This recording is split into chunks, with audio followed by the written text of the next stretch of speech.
Hey guys! This week is the final recap for Game 1. I'm really excited about what we've done, but I've definitely learned a lot about the process along the way. I'll start off by saying I had to cut way back on the amount of visuals I had initially wanted to include. I think we ended up putting around half or even a third of the intended visuals in the game because I just didn't have the time to complete them all, and it would have made the coding that much harder for my team members. So early last week, we decided to change a little bit about the game. Its basic function remains the same, but rather than have two dragons you could toggle between, we just have one, and one element that can be used. Originally, there was supposed to be a dragon with ice abilities and another dragon with whirlpool abilities, but we found that figuring out how to toggle between attacks as well as animating that many different sprites wasn't going to be realistic for us to complete in the set time frame. So, while slightly disappointing, it was a really good lesson in time management and making sure to keep your goals and expectations realistic.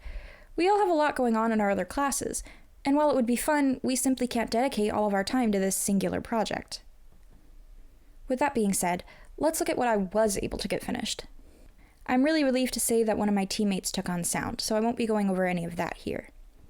Here we have the finished sprites for the main character, who I've been calling the Collector, and the Whirlpool Dragon. I really wish I could have gone in and smoothed out the swim cycle on the dragon.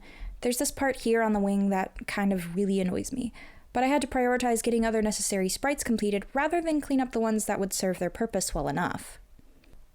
Then we have the attack actions.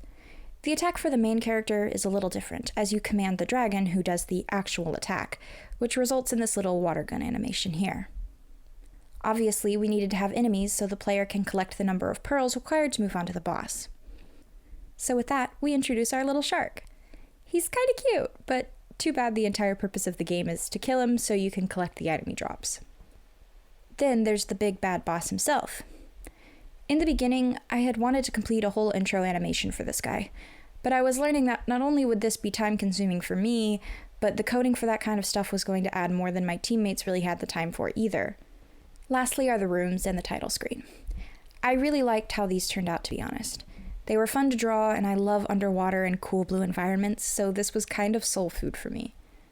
I wish I was able to complete a few animations that, while definitely not necessary to gameplay, would have looked fun and added to the ambiance. I had a drifting bubble animation in progress, but got really wrapped up in the work for my other classes that I just didn't have time to finish it without throwing it on my team last minute.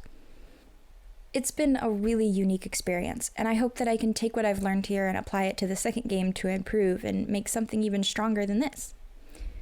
Well, that's it, I guess.